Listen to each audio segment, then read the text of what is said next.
To her left, Inga Andersen, who's the boss of IUCN. And to her left, we're hoping to see Andrea Ledwood, who's the head of climate environment at DFID. And then at the end, representing men on this panel, Hadi Daryanto, who's also, he wears two hats, the DG of Social Forestry at the Ministry of Forests in Indonesia. So we had one other funky question for you, but I think the man that was going to ask it may be looking for our missing panelists, but let me try.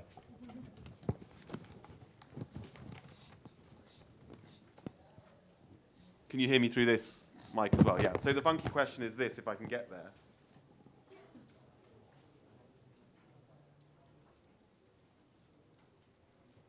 Yeah. How much of the land in developing countries do women own? We just want a quick check of your state of knowledge. Okay, there's your choice. How much of the land in developing countries do women own? A, less than 1%, B, 2 to 5%, C, 10%, or D, I don't know. Okay, now show of hands. Who thinks that the answer to that question, how much of the land in developing countries do women own, is A? Pretty strong minority. B, similar. C, okay, optimists there. D, okay, Hadi? Less than 1%. Less than 1%. Rest of the panel? 2 to 5. Joan? No idea. Ruth? I'm going with Joanne. Okay, so the answer is D. We just do not know. So we're at the bottom of a hill with a distance to climb. Ruth is going to help us do that with a bit of a tour d'horizon of the state of knowledge. Ruth, do you want to come and crack on with that? I think if I take you to there. Yeah, let's see. I think, yes. If you go to Ruth. Let's see if this... Yes, okay. As the researcher, it's with some trepidation that I get up here having said, I go with D, I don't know. But honestly, that's the state of the knowledge. I will try to tell you, as a researcher who tries to advocate for evidence-based policy, I will try to tell you what we do know. First of all, women and men are partners in sustainability. I do not come to you saying that women are the inherent keepers of the earth. We've looked at the evidence on that, and it's mixed. What we come to is that neither women nor men alone are going to be the keepers of the earth. They need to be partners in this, but it's not an equal partnership right now. There's a lot of resources that are needed to be able to address land degradation. But one of the really important ones that's a theme of this Global Landscapes Forum is tenure. And we do know that in both sub-Saharan Africa and Asia, from the few nationally representative data sets that are available, the evidence is that women own less land and have less secure tenure than men. And I'm going to draw on a couple of studies by colleagues for that. And that when they do have claims to land, or claims of even ownership, under customary law, their documented rights are much weaker. So this is from the demographic and health surveys. If you ask men and women independently, do you have sole ownership of land? You see that the yellow lines for women are much lower than the blue lines for men. The gray lines are at the household level. If you include joint ownership, the picture gets a lot more equal. So do you own land jointly with somebody? Then it comes up a lot more equal. And by the way, almost all of these numbers are more than the 1%. Now, when you say this is self-reported ownership, if you actually look at documentation of that, you see that for women, men, and joint, the documented ownership is much less than the undocumented claims of ownership, and that women have less than men or joint. This is from Uganda. If you look across the countries for which we have nationally representative data in sub-Saharan Africa, you get that same picture with a couple of notable exceptions. Malawi, you've got very strong undocumented claims for women's land rights. Malawi is a country with a lot of matrilineal inheritance. The other notable case here is Ethiopia, where women still have less than joint or men's, but all of that is documented. And I'll come back to that in a minute, because in Ethiopia, land registration really has been done in a manner that strengthened women's land rights, not only leaving a space for putting women's names on it, but in some areas also putting their photos on the land registration certificates. Turning to Asia, you actually see much less joint ownership, and both the incidence of ownership, that is the proportion of women who claim having any ownership of land, as well as the share of landowners and the share of the area is much lower. Still not 1%, but this is for Bangladesh, Tajikistan, Timor-Leste, and Vietnam.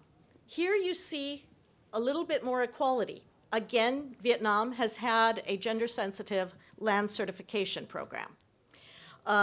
Similarly, if you look at joint ownership, it does improve in most the countries that we have this available from the demographic and health surveys. Why does it matter? Especially, it matters for a lot of reasons, but one that we're focusing on today is why women's land rights matter for land restoration. We have evidence that when women have stronger land rights, and they know about that, they are more likely to make investments in land restoration. So in Ghana, we have evidence that women with less secure tenure are less likely to leave land fallow, which is necessary for land regeneration in these agricultural systems. Women with more secure tenure are more likely to plant trees. In Ghana, similarly in Ethiopia, and in Ethiopia there's other climate-smart agriculture practices that women with more secure tenure are likely to adopt. And that is, they need to not just have the rights, but they need to know about the rights. And I'm jumping ahead to some of the points that I hope that we'll get to later. But thank you very much. Thanks very much, Ruth. I think that was a great express tour around the state of knowledge. So, Esther, we welcome. We think this is important. We know something we don't know as much as we'd like to know. Can you sort of take us a bit closer to the ground in Kenya? Thank you very much. And tell us why it's important that women have, I'll pour you, have decent land tenure rights. Is it okay? Oh, good morning, everyone. I'm sorry that I came late. I had the privilege to go to City Hall and meet the Mayor of Paris, and it took 40 minutes to start the meeting. I'm so sorry for that. So I'm sorry for coming. No. We're fine. But I'm grateful.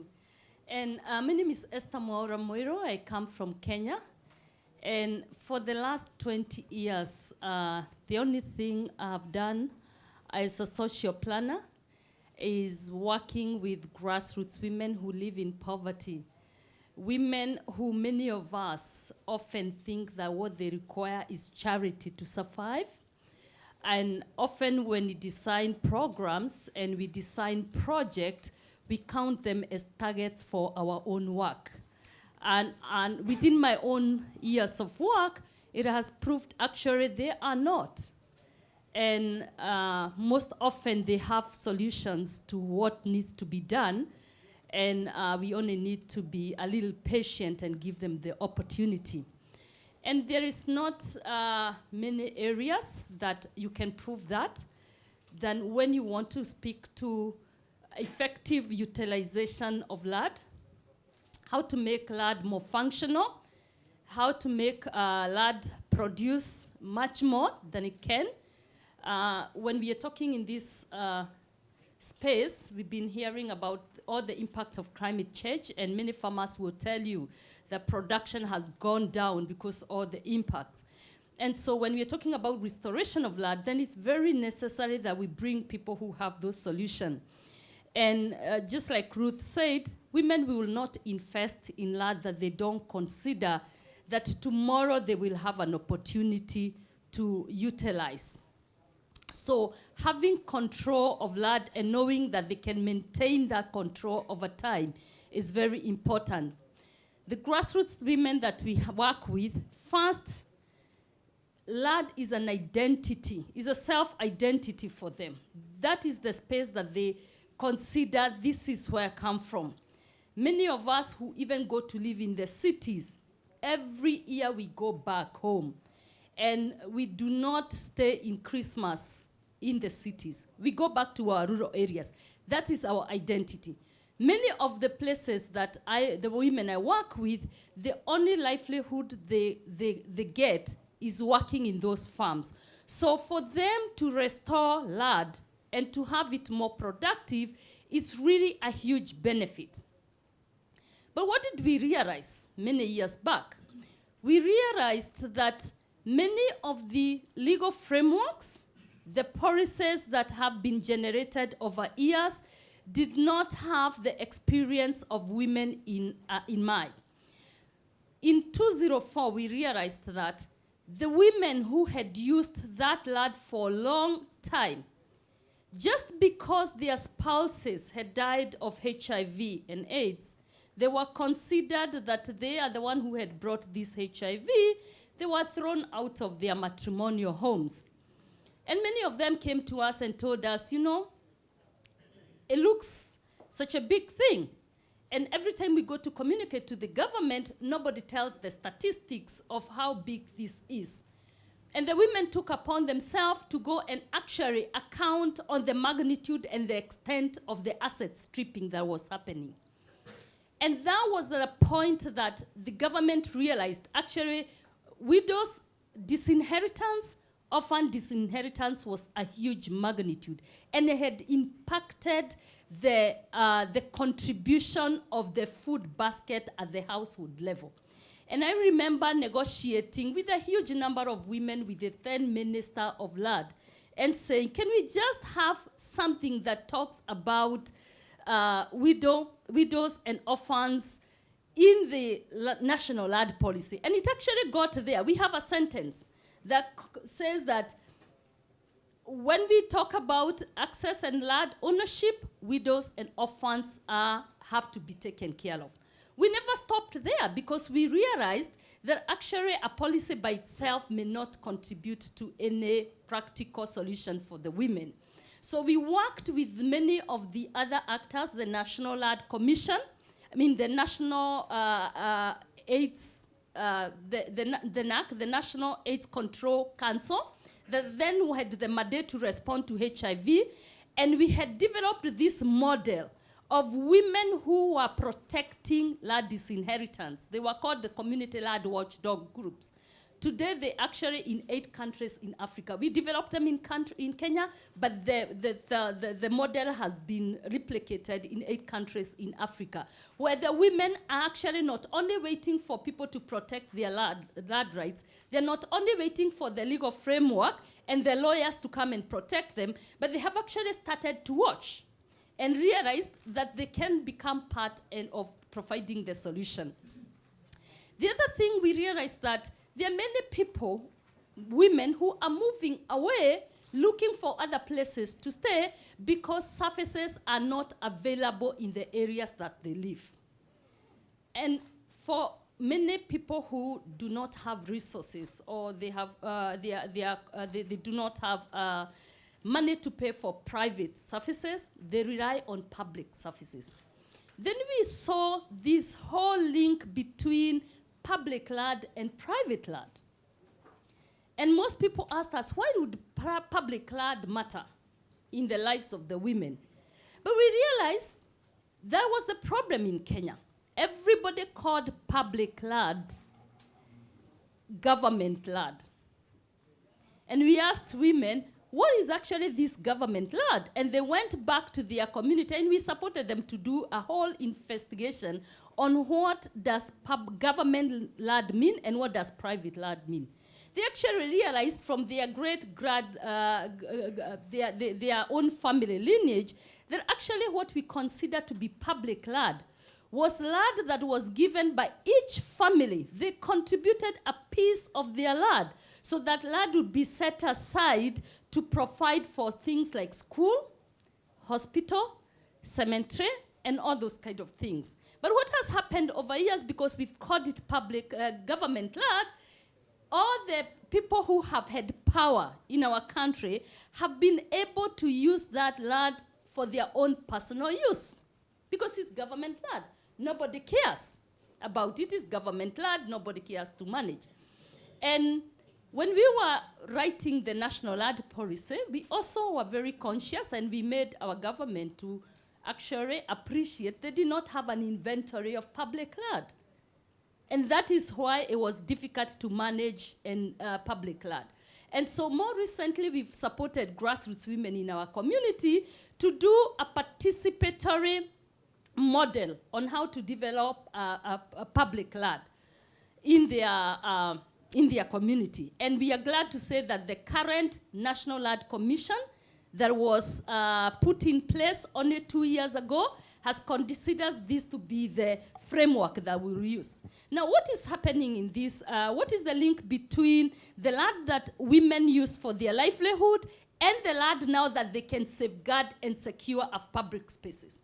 Now, women, when we have been able to support certain communities to safeguard their rights to private land, they are able to use that and increase their productivity. I can tell you with the World Bank project that we are recently implementing with funding from the Japan government, we were privileged to have a $3 million grant from Japan government. And what we were told is to demonstrate that if you invest in the households who are living in poverty and put this money in the hands of the women to increase productivity in their farms, you are going to bridge gender inequality. So we have to show that.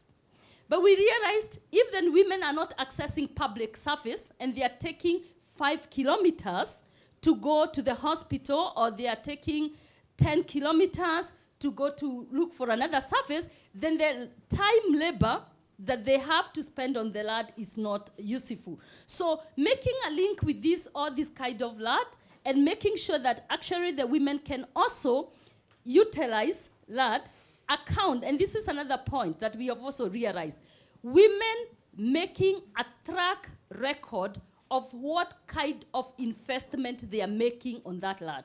It's not just about celebrating that women are increasing the amount of livelihood in the family, but it's helping women to put a record of that and making sure that when the husbands are in the home, they can negotiate with them and show this is how much school fees I have paid, this is how much hospital bills I've been able to pay.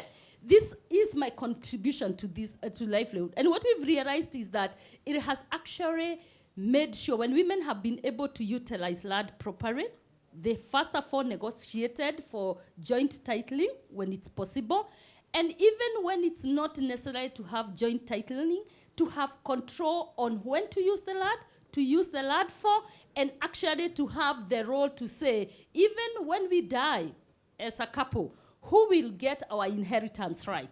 We've seen in the last 3 years that the women have now been able to even interpret that in how do we give our land when we die to both our girls and boys, because I can show as a mother how much effort I'm making. In this project, we've been able to say, because women have been able to put so much effort in their land, and because they have control, we've seen women who would only earn like 1,700 shillings, which is about $20. They have been able to increase productivity by supplying 4 to 5 tons, for example, potatoes. And they are able to get $1,500 per month for the household. Once they've been able to track that, they are able either to buy more land, make use of the land, maybe utilize land that was already lying fallow, and increase to the productivity, not only in the household, but at the community level. Okay, thanks, Esther. That's terrific. That did take us close to the ground. I think we got a great kind of summary from Kenya of why, if you want people to look after land, manage it well, and also enrich themselves, they need to have a long-term ownership stake, and just quite how difficult it is to ensure that in so many countries. I think what you got onto towards the end, why it's especially important and even more difficult to ensure those rights for women. I'd like to hear a bit more about that. I mean, as sort of idle journalists sort of drifting around developing countries, it is obvious to us that women do a lot or most of the work in Africa, developing countries more broadly, don't have ownership rights, certainly, and spend a lot less time drinking beer and more time looking after children when they're not working. So it sort of seems obvious that if women have more of an ownership stake, the family will benefit. But I know that that's not always true. So I would like to know why my sort of general apprehension is accurate to a degree, and why it's a bit more complicated than that. And I'd like the rest of our panelists to sort of take that on a little bit. Hadi Daryanto may or may not take that on, but anyway, I'm going to call on him next because he is chickening out of this women-heavy panel and is going to leave a little early. Hadi. Yes, thank you. In Indonesia, about land tenure, we have 2 laws. Is according the colonization era. The first for the ownership, land ownership is based on the agrarian laws. And then if we link to the forest land as state land, they are the other law, what we call forestry laws. In the agrarian lands laws, it is possible for ownership. You can sell. What you do then if the land destroy, government cannot intervene. And on the other hand, for the forest land, the people or the citizen can use utilization right. If the land degraded, then the government can rehabilitate, even restore. Now, according to the woman ownership in Indonesia, one tribe in West Sumatra, we call Nagari, it is a matriarchat laws. The land is owned by the woman. In Indonesia language, woman is perempuan. Perempuan is mean empu, is owned. So, by the historical, land is owned by the woman. But the legal, basic legal, as we saw in the report of the Madam Inger Andersen in Indonesia, mostly land title is owned by the man. Honestly speaking, in terms of today with the President Jokowi, because inequality is in the land ownership is so high in Indonesia. Now we introduce for the social forestry. We learned from Hernando de Soto from Peru, who was in Indonesia 2006, and also from Grameen Bank Muhammad Yunus. The government introduced the government regulation number 6. It is possible for the land owned by the state to be used right by the people. Of course, the specialty for the poor who live surround or close to the forest. In my cases, when we learn from Grameen Bank, with Ibu, Sri Mulyani, in IMF, we introduced for revolving fund, and it is specialty for a woman who manages the state land forest. It can be revolving fund, and the title, of course, linked to the.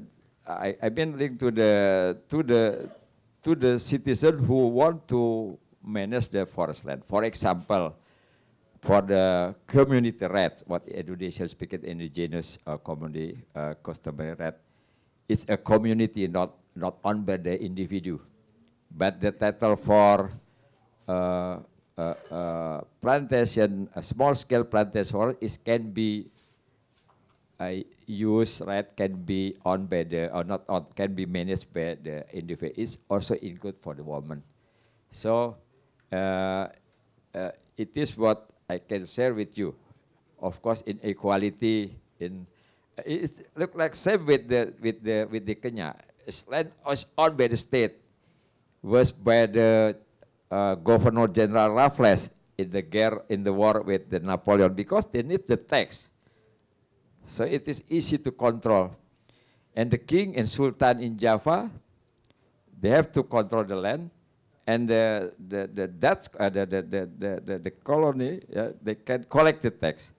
But for the people who live in the coastal, a certain sultan or certain king and sultan cannot control, because the resources can be moved every corner of the island of the Indonesia.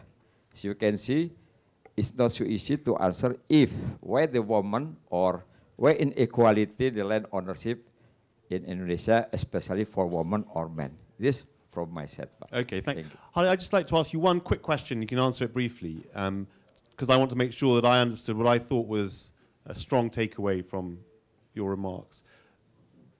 Did you mean, in your bit of semantics, that traditionally women did own land, or that they should own land? So is it that the modern Indonesian state has taken away those rights, or did they actually never have those rights? It is just not all the Indonesia, they just a specialty in West Sumatra. The semantic perempuan came from the Malay language, and empu is on. That happened in only in West Sumatra. Then Nagari is not very It famous. definitely means own, not owned. Yes. Okay. Okay. All right. Okay. The other, for Bali, for the Balinese, the woman who walk strongly, then the let's say the what would call the gentleman or the man, they walk for another way. Okay. So all right. it is. Got that. Thanks very much. We should thank Hadi Daryanto, ladies and gentlemen, who has to leave a little early. Yeah. Thank you, Hadi. Thank you very much. Joan, this is about our horizon covers developing countries, but almost all of the countries that Ruth mentioned in her opening remarks were African ones. Can you give us a bit of a continental perspective? I know you're going to say something, you want to say what you're doing, and we can get to that. I want to know why it's important. I need to understand more why this should be a priority for us when there are so many competing demands. Thank you, James. I think three simple messages. One, it does not make economic sense to exclude women from controlling land. We cannot, I remember when President Obama came and spoke to the African Union, he said he does not understand how you can leave 50% of your team and expect to win. And we can't do that. So it does not make economic sense. And what Ruth showed is that you cannot exclude your rural producers, most of whom are women, and expect to produce food and expect to grow these economies in Africa. The second one is that it's undemocratic. And we say that lightly, but it's not light because we've made commitments and I'm not talking about Africa alone, I'm talking about the world, we've made commitments about human rights, about women's rights. It's in our declarations, it's in our charters, and it's not democratic. But even as we say these things, we must realize that it's very complex. We don't want to trivialize it, because in some instances in Africa, you could actually go full force and say, oh, it's in our constitution and you have to enforce it, and force people to do that. And when you go back home, you will not have you will not be able to sleep at night. And you'll be ostracized from your communities for the mere fact that you own land. So we must realize the spaces through which this is being enforced are spaces which are very, very complex, and that it may not be legitimate for women to own land, even as it is, it's legal in the legal sense of the write-up. So it's important for us working at the continental level then to examine the issues and say, so what are we supposed to do? I mean, we have an African agenda right now, which is Agenda 2063, which talks to issues of equality, issues of economic, transforming our economies, and we cannot do that without women's land rights. And that's why it's important to us. But that is underpinned by policy, it's underpinned by good governance, it's underpinned by the partnerships that you hold and good research and good evidence in order for us to be able to convince the permanent secretary or the traditional chief who says, show me why it's important for me. I gave the land to the household. What is the issue here? Because of those inter-household issues, and those come out of research, but also the need to build our capacities. But James, I wanted to say, the commitments that have to be made are actually not easy to reach. And in October, we just got a commitment from the continent that commits us to allocating 30% of the land by 2025, or to document that the land that is owned by anyone, 30% of it is in the hands of women. And that sounds light, but when you saw the data that we were looking at, and you see most people thinking it's 1%, it's because it's not documented. In many countries, even Malawi, where we have probably a 30% ownership of land, probably only about 5% of that is documented. And this is for men and women, yes, but for women it's even worse, as Ruth was talking about. So the commitments that we make are really, really important in this regard. Okay, thanks for that, Joan. So I'm very struck by your example of the woman who has the temerity to possess strong land rights and is ostracized by her community. Perhaps that's a narrative that we could pursue a little further in this discussion. Inga and Andrea afterwards. Most of what Joan is arguing for is actually, if I understand correctly, sort of gender non-specific land rights. Land tenure is very, very weak in developing countries, whether you're a man or a woman. I would still like to know kind of what difference it makes whether a man or a woman has that tenure right. A lot of the literature seems to be addressed to the different outcomes that you might expect to get if women have decent land rights. Perhaps you could address that a little. Well, yes, and first of all, brilliant interventions by the previous speakers, and very much to the core here. So it's about power. And take that first day of the opening of the COP, and take away all the males in the heads of state, and you are left with Christian, Angela Merkel. You can count them on one hand. And we had the largest number of heads of state ever assembled under the roof. And yet, you see, so who brings that women's voice? Of course, there are very good men bringing that voice, but it is also, when you are in our gender, you also bring that voice because you carry it every day. And so it is about power, and that's something that is quite important to understand. The INDCs that have been issued, how many of these speak to this, right? And what's actually interesting, when you read the INDCs, you will see that some of the countries that have been the most strident on gender issues in the South have not, and this is the first time that they are having to do something similar in the SDGs, have not actually written about this in their own countries. And I'm speaking about the OECD countries. Very interesting dynamics, because it's easy to preach, more difficult to do. And so the power story is one that I think we shouldn't lose. Now, we've heard from the previous speakers, it is about the law, it's about knowledge of the law, it's about education around the law, and it is about having gender sensitivity around, you know, those who actually take the decisions.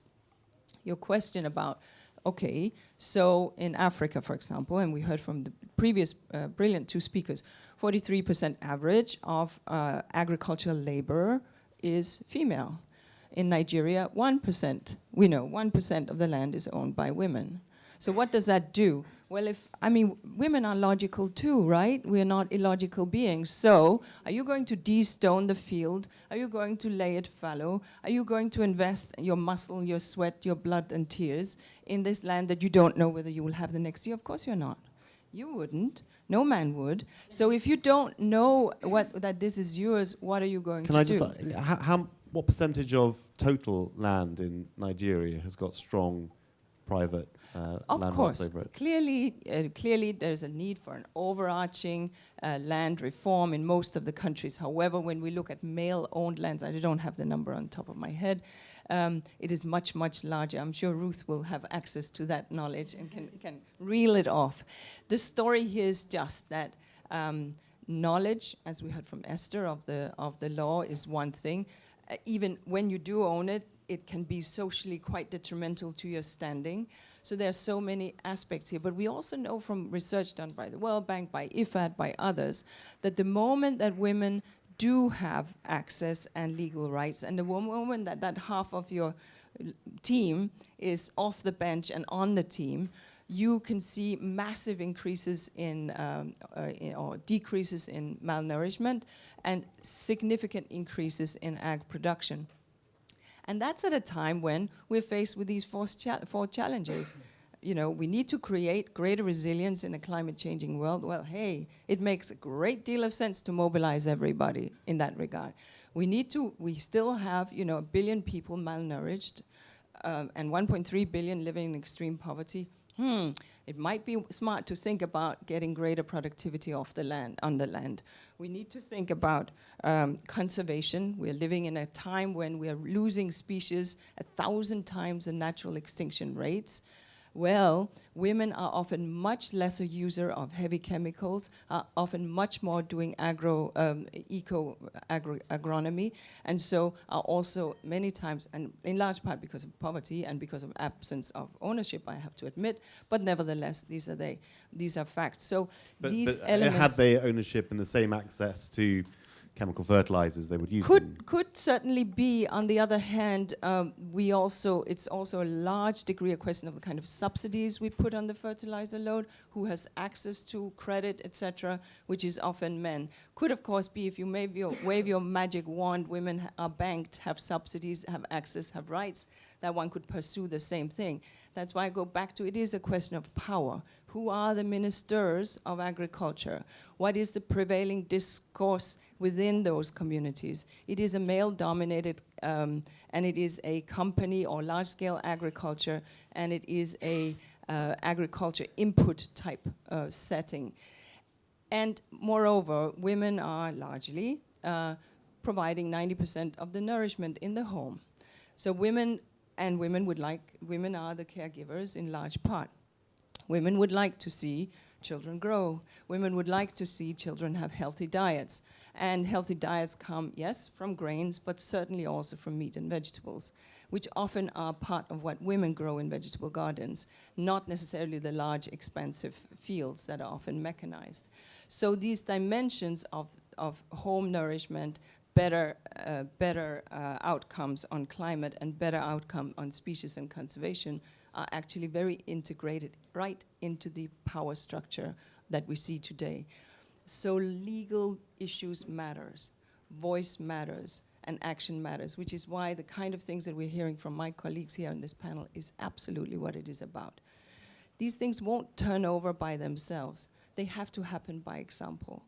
And sometimes we need to push it to push it to the fore. There are some countries that have simply said, okay, we gotta have parity in parliament, we gotta have parity in certain settings, and that in our boardrooms, whatever it is, and I think that is part and parcel of the conversation.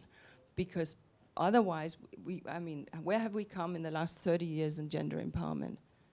We've come a long way, but we have not come where we need to be. And we don't have 30 more years to wait on this, in large parts also because of the pressures that climate is putting on our production systems. Okay, thanks for that, Inge. So, Andrea, we've heard an academic intervention, activist, policy stroke government. From a sort of donor and policy making, I suppose, perspective, can you tell me, and I'd love it if you could give us the most concrete examples that you can, perhaps from Rwanda, where DIF has been very active on this, increasingly also Ethiopia. Why is this important? And if I may again just underline the point, from an equality perspective, from a democracy perspective, it is clear that women should have the same rights as men. I'm also interested in outcomes. What is the difference that you get when women have these rights? So 20 years ago, I lived in Ghana for about 8 months in the Upper Volta region, working with the government of Ghana to demarcate a new national park. So essentially, I was asked to go and map women's access to resources in that national park and work out what the women needed as distinct from the men who'd already put the boundaries around the new national park, who'd already demarcated it and already agreed what the outcome should be. And after kind of 6-8 months of quite painstaking kind of ethnography and work with these communities, we essentially managed to redraw the boundaries quite significantly to encompass a number of villages and a number of very significant areas because they were the ones that the women needed access to. They were the areas where the women needed to go and access to the palm oil. They needed access to the particular firewood for their household cooking every day.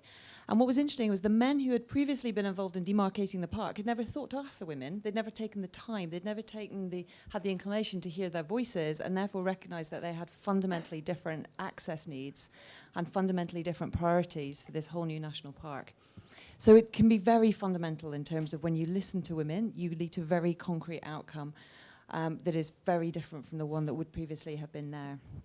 So I guess, I feel very strongly that actually you need very tangible outcomes. And I guess the 3 areas I think it's worth looking at. The first one is thinking about it at a societal level. And it's the point you made, which is that if you don't open up a kind of governance structure where you're listening to half of society and they're locked out, you're never going to have a strong and open society and an economy and very weak governance. So I think about the Green Climate Fund board, for example, where I sit on the board there, and we have less than 10% of the Green Climate Fund board and alternate members are women. So we have 4 out of 48 are women on that board at the moment. And it's, I don't know if any of you ever watched the Green Climate Fund board, it's one of the most dysfunctional governance structures I think I've ever seen in my life. And seems to be quite a direct correlation. So that's the first governance issue. The second one then would be about the kind of deeply political. I knew this was going to descend into wisecracking against men. It's okay. You asked me. The second one is then at a kind of household level in terms of assets and building resilience. I mean, it's fundamentally political. Who has access to the assets, who looks after the assets, and who makes choices about the use of them. And clearly, for many poor households, the land is the fundamental asset that they have. That's the thing that's 100% at stake every single year, according to the rains, according to the floods, according to productivity. So, of course, then, transferring and kind of somehow making very tangible women's access to that is important. But on top of that, then, you have to look at the quality of that. And, I mean, we've already heard sometimes it's the quality of the tenure which is lower for women as well. So it's whether it's the poorer bit of the land or it's the marginal land or it's not all the resources on the land, it's maybe just the title itself. So there's it's fundamentally about power at a household and a societal level. And then the third point, I think, is just that it's about economic development and transformation. Again, both for the individual to have an asset that they can use, that they can produce from, but also then at a broader kind of community and a societal level. So in Ethiopia a few years ago, when I ran DFID's aid program out there, we had a lot of conversations with the mayor about a peri-urban development program that was going on there, where they were essentially moving people within Addis Ababa, where they wanted to reconstruct and do a lot of development. But it was what was very interesting. It was often women who were running small businesses and women who were doing very key kind of community assets within those. It wasn't about just about households. It was about women using space in that peri-urban environment as productive assets. They were creating these spaces where you had schools, you had preschools, you had businesses. So the knock-on impact then of reducing that and not giving the women the right to tenure and the security of it has such a wider amplification then in terms of their economic power as an individual as well as in the wider community. So you wanted some concrete examples. So I guess I can give you 4. So the first one would be about in Tanzania, where DFID is working closely with the government there on customary and social systems. So that's about reforming the legal framework, but also recognising that the legal framework isn't just what's written down in the law in the parliament or at the centre. It's about deep societal change and kind of customary law in many cases, and that's a very painstaking process to really unpick and work on behaviour change. Just briefly, are these examples of what you're doing? Because we'll come back to that. I'd like an example, if you have one, of to illustrate the point that you get a much better outcome. Yeah, so that's the Tanzania example where we're working on those customary and social rules and norms. The second one then would be in Rwanda, I guess, with the land tenure regularisation programme, where it's a sensitisation programme. It's about understanding. So not only do you need the framework to be right, you then need an understanding and a sensitisation let's come back to that it. because that's a slightly later part in this discussion. I'd like an example, if you have one, that nails the need, not the activity, not the response. So I guess in Ethiopia, the example there of the LIFT program that they've got is basically, it's a government-led program that's at the heart of their economic development strategy, because they think by securing women's land tenure, they will increase the incomes by 20% of those individual women at the household level. So that's about a very clear economic driver, and it's about quantified changes to do with income level at a household level is the main driver there. So that's one of the concrete outcomes, I guess. Okay, thank you very much for that. Here's a quick question for anybody on the panel. I just want to keep pressing you on why this is important, actually. I read of some studies last night in Malawi where relatively strong land tenure rights for women had led not to more productive agriculture, but to less cash crops being grown on that land, and so less productive agriculture. Why might that be? Somebody, anybody? In other words, why is this more complicated than we might think it is at first glance? I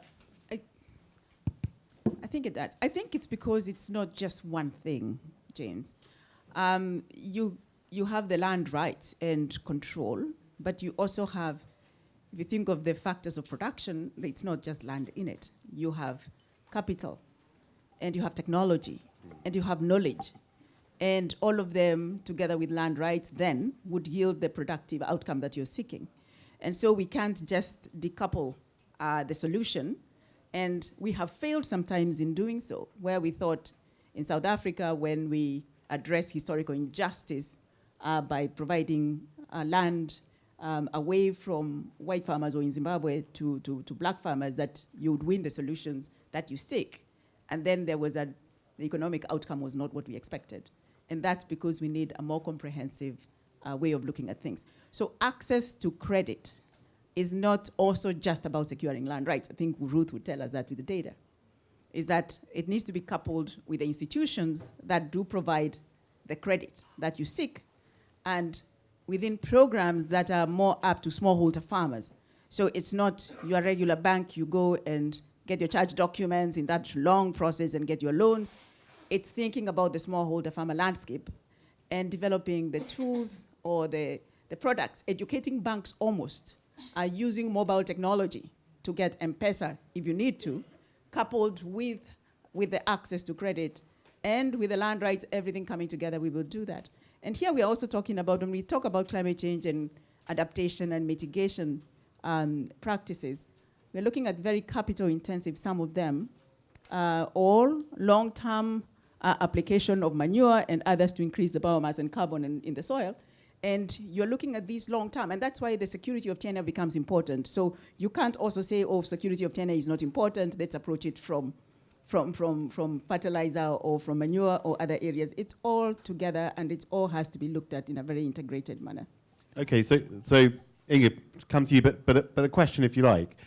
It's got to be part of an overarching development strategy. You can't push land tenure rights in isolation from education, access to credit, all these other things, and expect to get an improvement. So the question really is it therefore wrong to press land tenure rights for women if all those other things are going to take a long time, or if you don't have the capital, you don't have the political will, if you have less educated female population, for example?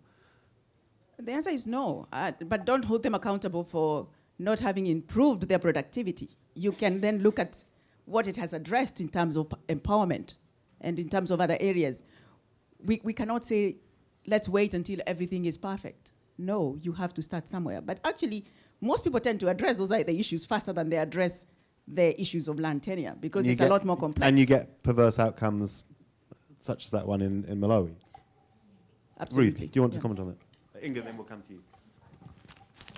I realize this is turning the tables, and I'm not supposed to ask the journalist the question, but I want to push you about, I don't know the particular study, but you said less cash cropping, and therefore it's less productive. Now, that's two different things. It's not necessarily less productive because they're not marketing as much. In fact, it may be a matter of they have chosen to produce more to feed their families. It may be that they lack the transport to get it to market, or the biggie that we find all over the place is that once it's cash, the men take it to market, the men take the cash, the women lose control. So unless there are the M-Pesa payment, all of these other things so that women actually control the cash income, we find a lot of the cash, they've lost the control over it. So they may well be it could well be overall increasing productivity, increasing nutritional outcomes. Sure, it could. I can't come back to you on that specific example. I don't know the local economy. That's well not enough. necessarily a perverse outcome. Not necessarily. No, not necessarily. Yeah, so. I'm going to go to Inga because she wanted to make a comment earlier. Well, that was exactly my point. I just thought we were making some assumptions from something. There was in the 60s and 70s this thought that, well, we just had to go into large-scale agriculture across Africa and across many other places because then we can sell this grain and that's all very good. But we're forgetting that that does not necessarily lift the poorest out of poverty, that large agglomerations may not necessarily, it transforms those who have been tilling the land into laborers and a day labor wage, but not necessarily the ability to sell the products that is generated. And women often are those who hold smallholder farms and are very difficult for them, obviously, to get into the large-scale farming. So there are many, many parameters that one needs to look at. And finally, of course, the nutrition aspect.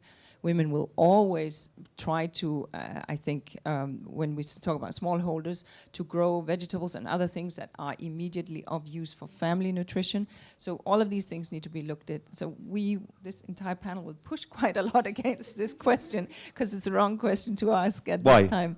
Because of all these other aspects that needs to be considered. Now, we don't actually know what study it is that you're looking at, but the point is that it is largely a function of those power relationships, and it's largely a function of understanding then those shifts that needs to happen. Land tenure is absolutely fundamental. These are the basic rights that anyone has. No, we all agree that it's fundamental. So, but I want what I'm asking you to do is to explain. It's not a question either asking or. why it's not a panacea necessarily. Why I'm asking you to tell me why it's not a panacea, as we often hear that it is. Land tenure rights have been extremely fashionable for a long time, Yes, and for women it's latterly not too. a panacea in that any one issue is never a panacea. Me having the right to vote does not necessarily, in my country, does not necessarily mean that I have all the rights and that I'm represented in the manner that I would wish, or that the laws that are passed, etc., etc. So, but it is one of the key stepping stones towards women empowerment and towards more effective land use and higher productivity. Okay, thank you for that. We are going to come to you, the audience, now. First of all, could you get your cards ready? I think somebody should be on hand to collect them from you and sift through them in the sort of half hour that we have left.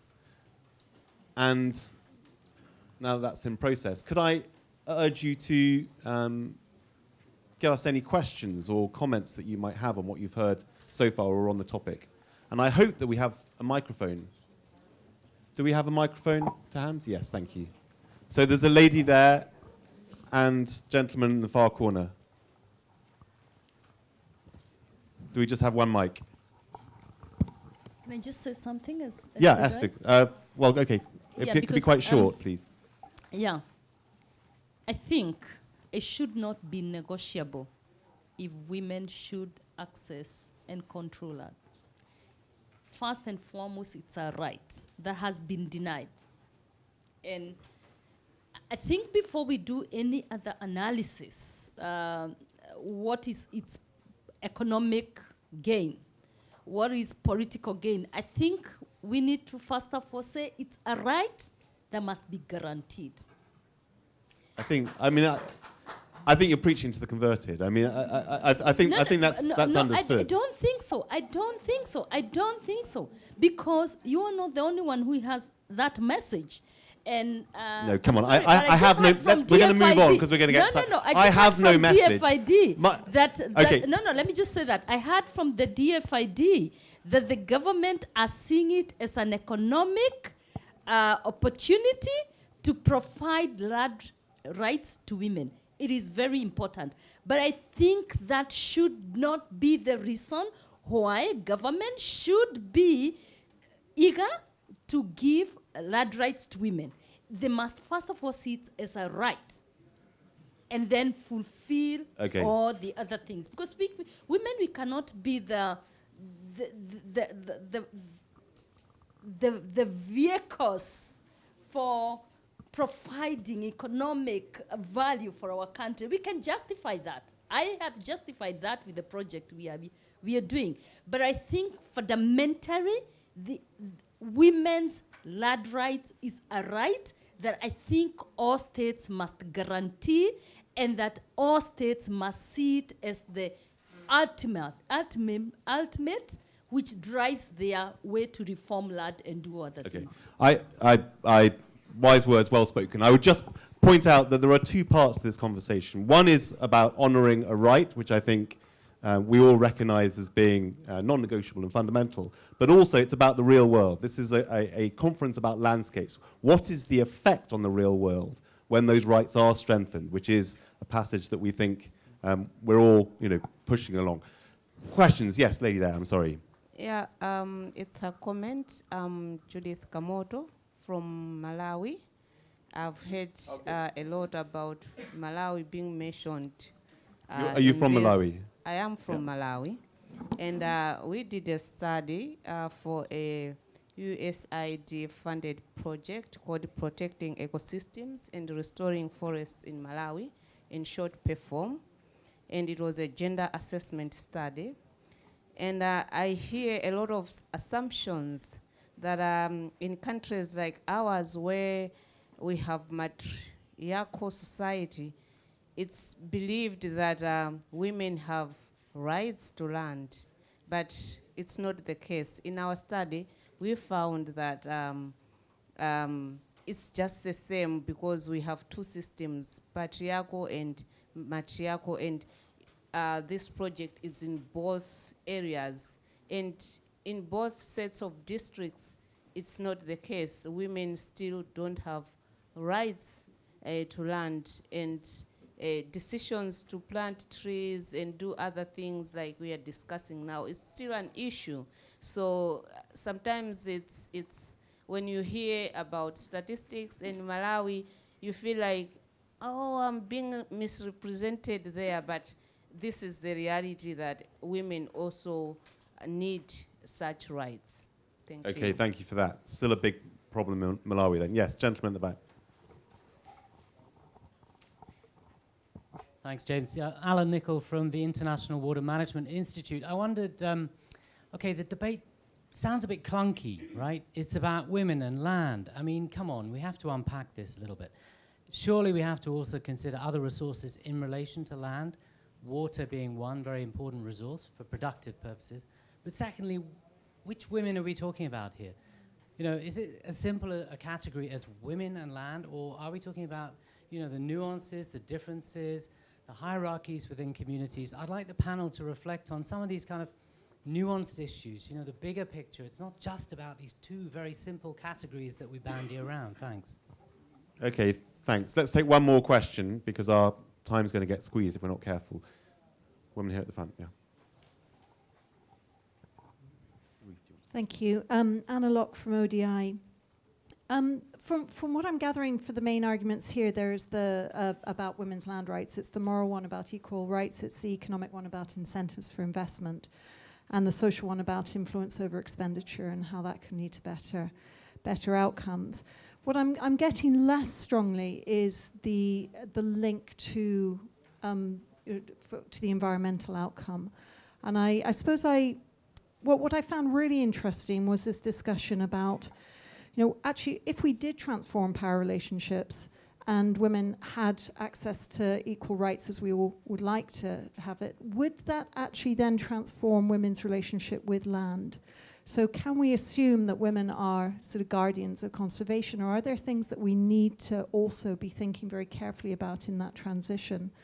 I'm just Okay. yeah. No, I hear you. Thank you. Ruth, do you want to have a crack at responding to both of those, really? What women are we talking about? There are hierarchies there too.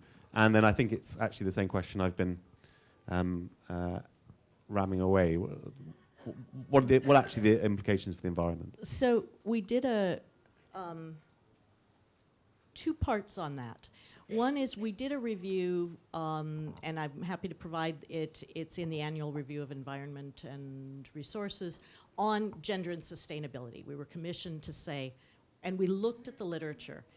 And while there is a strong ecofeminist literature that says women are the keepers of the earth, the empirical basis is a lot more mixed.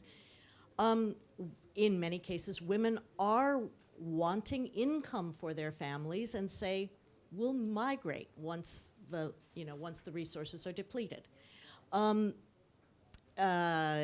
Complex stuff, to Alan's point about water. I mean, we're doing work on groundwater in India, where women are slightly significantly more likely to mine the groundwater when they're given the choice because they want the income. So women do want incomes for their families as well. However, in terms of the environmental side of this and the other resources, like Andrea's point on Ghana, I really liked that example because I've had that same kind of an experience in Cambodia when we were looking at the potential for a development project. And we did resource mapping with the men and the women, and the man from the Ministry of blank said, well, we don't actually need to do this exercise with the women because they really don't know a lot about this. And it was sort of okay, just humor me. Let's do, let's have the men and the women do their resource mapping. Men were done in 15 minutes. They had, nice big boundaries. The women at 45 minutes were still going at it with lots of detailed resources. And Diane Rochelot's done a lot of work on this about women using the interstitial spaces, she calls it. The in-between spaces where there are lots of wild vegetables or leafy greens that are high in nutrition or medicinal plants, resources that are often overlooked that Inger, I'm sure, will tell us are really critical for biodiversity. They provide very important environmental functions. And giving women decision-making power over that, as well as, Alan, yes, absolutely, on water. These are very, very important in there. Actually, livestock, too, because the way you manage livestock has really important landscape-level environmental functions. So yes, you can't look only at one resource, but land, including not just the private land. I'm really glad you brought in the public land. I hadn't thought about some of those things, but because yesterday we had a session on community and indigenous land rights, common property.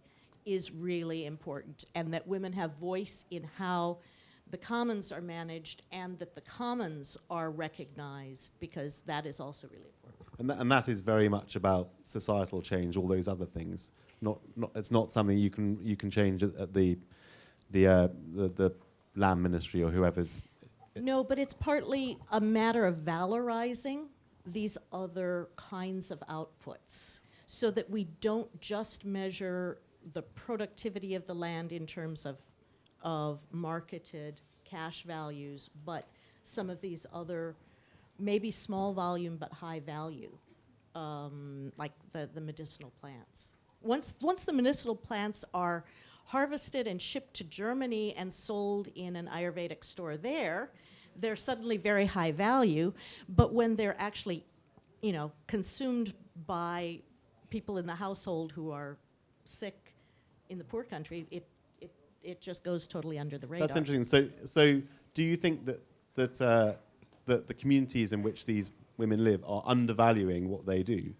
And so if you show the local leaders, who are probably men, that they have undervalued what women contribute, you may get a better result? We are getting that. We are showing that result in Burkina Faso, where a Helen Keller project has been building community gardens, that when they realized, the men were realizing the value of the garden produce that women were doing, it suddenly became more over time became more acceptable for women to have control rights over land. And Esther wants to say something. Esther is probably can tell us. Yeah, I like the question of which women we are talking about. Definitely women are homogeneous. They are rich women. We come from different races. We come from different ethnic groups. We have different access. So we talk about different kinds of women. But basically, when it comes actually to issues of land rights, it does not matter which, at least in my country. In my country now, the record is less than 5% have access and control of land, if titling is what to show access to land. Only less than 5% of women have land in their names, titled in their names. And we are over 50%, over 50% of the women, of the population are women. Meaning it's not only the very ones I work with, the ones who are living in poverty, it is also across the board. Even the middle class and actually very well-to-do women, access to land is still a difficult thing. When we organized community land watchdog groups, which we thought we were only supporting the very women who are living in poverty, we were shocked to get professional women who came to ask the watchdog groups to support. And the only difference between the ones that we were supporting who lived in poverty and these rich ones is the rich ones could pay for their legal processes, could actually facilitate. But the very ones who are living in poverty, they could not provide services to get the documentation. That was the only difference. But when it comes to land rights, it really all the women get to suffer. The other thing... I suppose the biggest landowner in Kenya may be a woman. No. Actually, the proof is they're not the biggest landowners. Well, she's put lots of that land in different cousins' names. Well, let's not go that way. I will not agree to go that way. But I think we have many men who have big chunks of land. We have very few women, and that's not what we are saying. We're saying across the board we need equality, access and equality. And I think one of the things when it comes to climate change, issues of conservation, we've lost it, and we've not lost it because we do not have new technologies to deal with it. It's also because we are not using indigenous knowledge for one group of the category of the community. We've not used women. We just got some grant to work in northern Kenya because Kenya now has a devolved form of governments. And what we are checking, are the government mainstreaming climate change policies in what we are calling the county integrated development plans, which are very new. And when USAID gave us this grant, we insisted we want to have it a community-led approach. And we insisted as an organization that works with grassroots women, we want grassroots women to be at the center stage. The counties of Marsabit and Isiolo are actually shocked by the amount of knowledge that was not known, because we help the women to actually surface all the practical experiences they have had for conservation. We went in one of the parts where there's a desert, where women have actually rehabilitated and protected, and there is water flowing, and there are big amount of tree area that they have actually planted for the last 20 years, and the people had not used their knowledge. So now the county government is willing to use that knowledge of what the women are doing. So I think by giving women access to land rights, you are also drawing from the knowledge of the experience they have to conserve. Okay, thank you. Can I ask where our cards have got to? Are you ready with your selection? Why don't we hear what you, the audience, have got to say about the one biggest issue in terms of unpicking this problem, and then we'll get back to the panel. Well, I can summarize actually two important issues, and there was several underlining about awareness and sensibilization that has to be addressed not only to women in order to let them aware about their rights, but also to men, and also to all those who belongs to the leadership. And another point was involving into the market, since anyway they're already part of the market. For example, let's think about no-wood forest products. It's really important to involve them also in the development and all the structure of the market of the products. And what was the most surprising thing that you read? Well, the market actually was just one comment, but it was interesting in my opinion. And then about awareness, it's something that is really important, in my opinion also, that men has to be involved in the practical part. So in my opinion it was not surprising, but anyway, I was positively surprised, let's say. I was happy about listening to this. The men... The fact that men should be involved in a pragmatical way in securing women rights and women participation in land and tenure issues. Okay. Need to get the men on board. Exactly. Yeah. Okay. Yeah. Yeah, Ingrid, do you want to chip in now? Well, just a couple of thoughts, because this is really interesting in an effort to unclunk what has been characterized as a clunky debate, which I don't know that I would have characterized it as such, but there we are. I think that we are looking at, we're not talking about a utopian situation and if only rights were granted and we wave the magic wand and all is well and fine. Nobody's pretending that. So that's just has to be clear.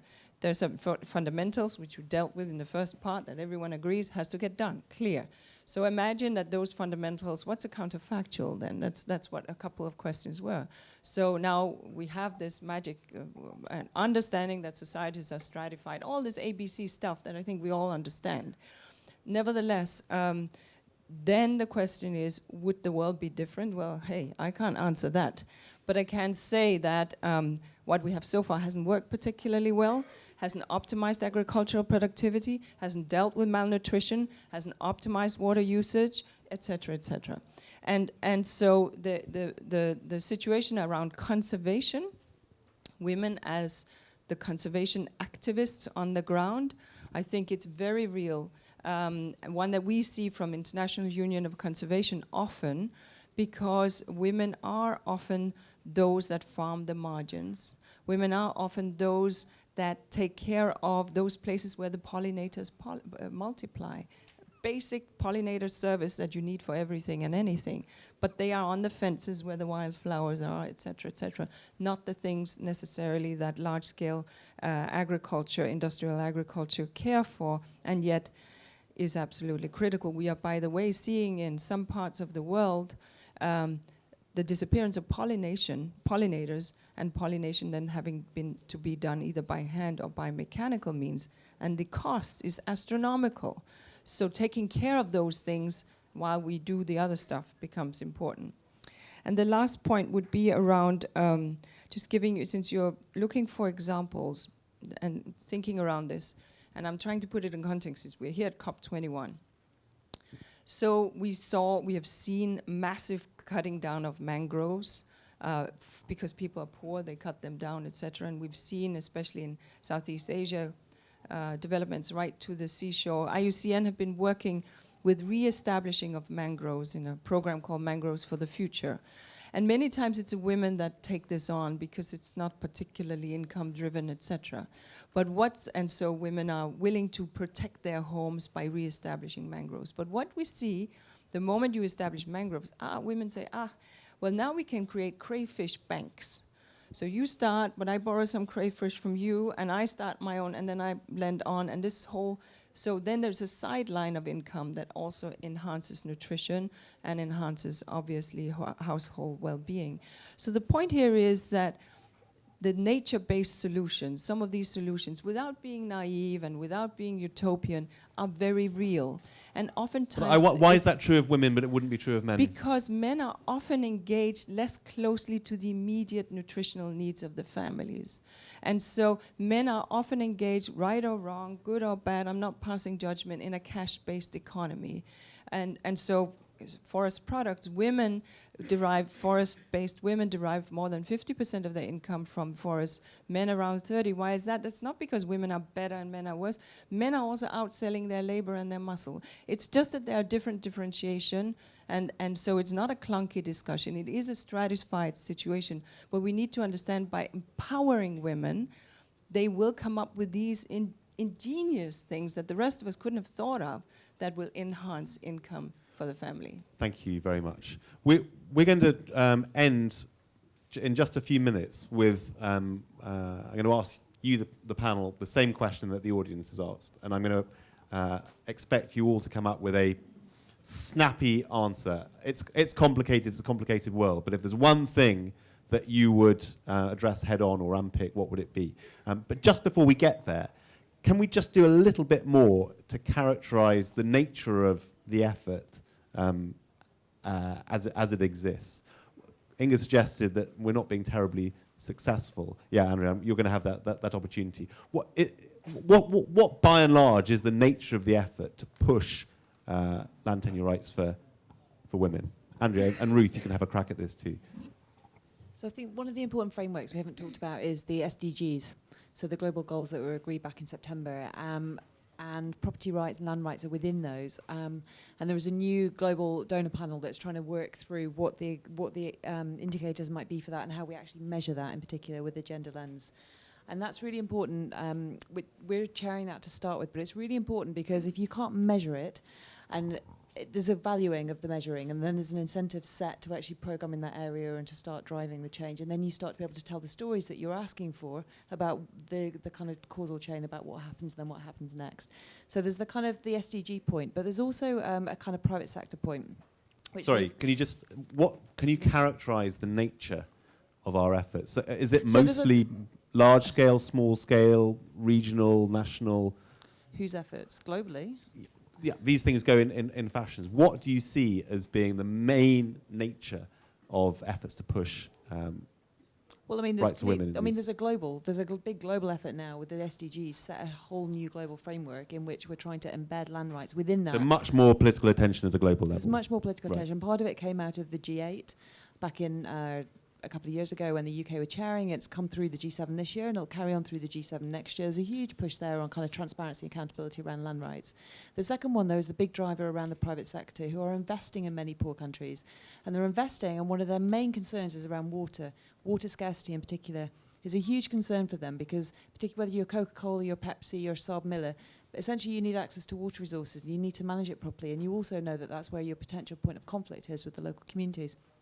So you have an incredible driver and incentive to think about whose land are you in, who owns it, to document and clarify those kind of the land rights issues. and also then to think about the management of the water resources in particular within it. So there's an incentive set from the private sector side, both, and that's But an economic private sector we know incentive. that such companies are really worried about water, and they're also worried about the political risk of going into water-stressed areas where ownership is unclear. Are there any examples where governments are responding to that anxiety? In other words, trying to straighten out their land title, including the rights that they recognise for women, as a result of that investor pressure? Or is that something that you're predicting will come? No, I mean, at Davos last year at the World Economic Forum, it was identified as the #1 global risk on the private sector for water. So clearly through Davos and through the kind of political engagement there at a leader level, there's a recognition that if you want to attract private sector investment into your country and you want to stimulate that, you're going to have to address some of the issues that the private sector are most concerned with, which is around kind of access to the resources. Ruth, got, I think, 2 minutes.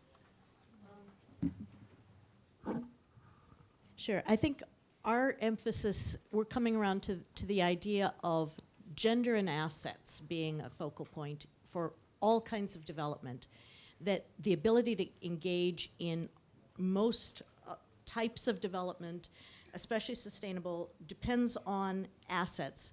Land is one of them. We're sort of doing the tenure plus. Other assets are also important along with this.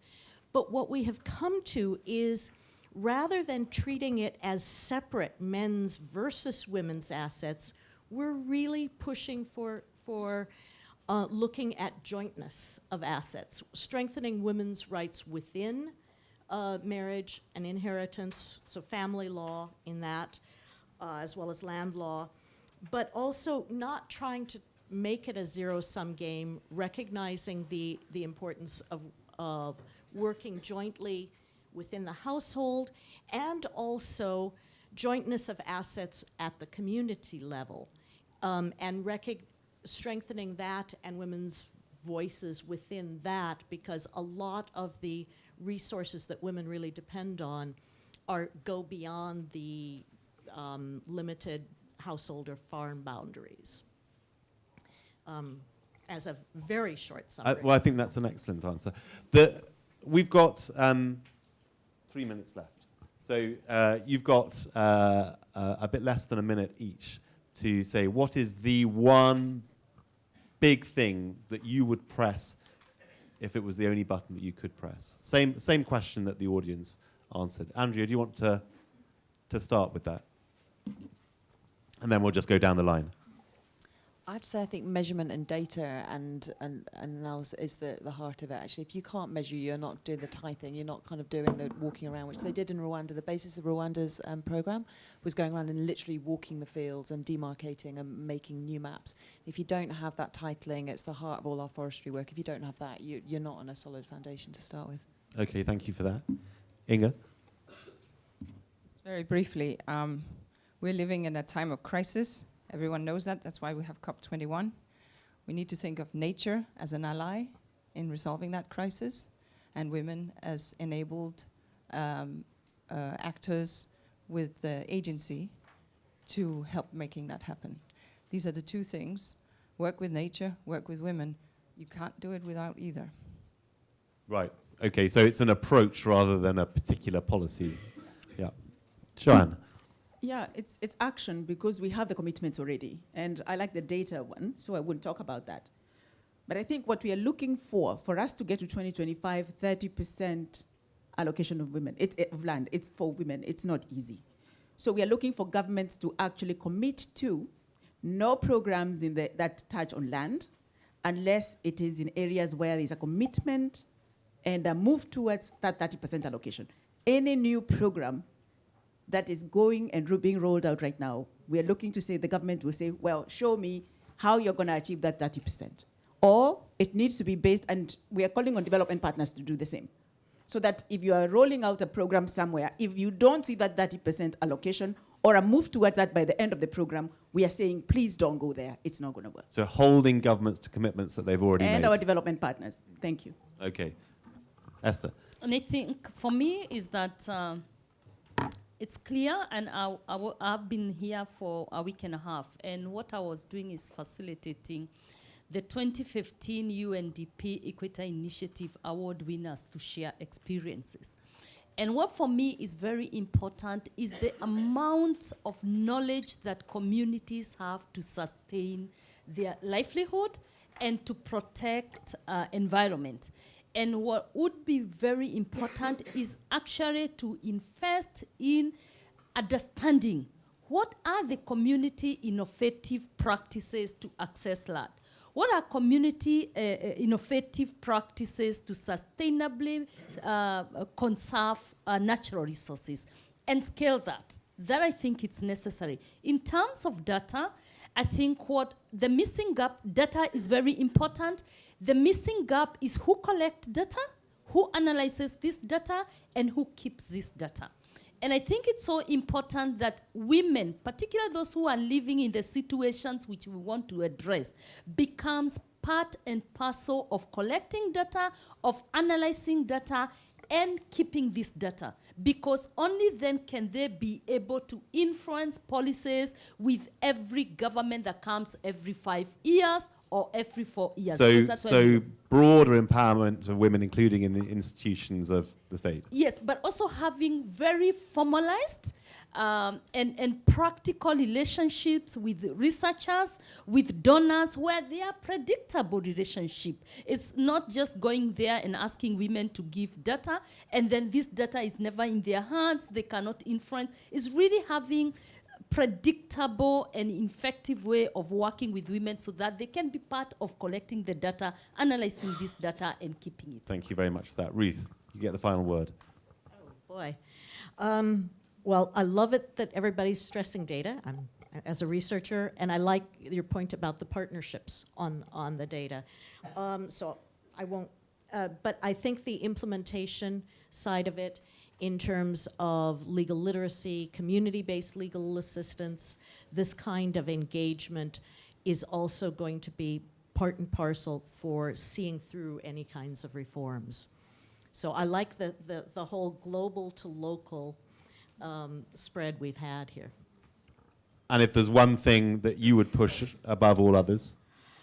I guess the legal, not just the legal literacy, but the community dialogues that ultimately change the norms that are required for, because state law is only one part of what gives property rights. Customary norms, which are living things and do change over time, has to be a part of it to make the legitimacy to go along with the legality that Joanne mentioned. So taking account of local opinion. And perhaps maybe a little shaping of local, or giving women space to shape that local opinion. Okay.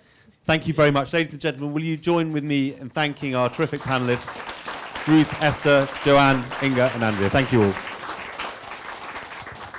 And that concludes the panel.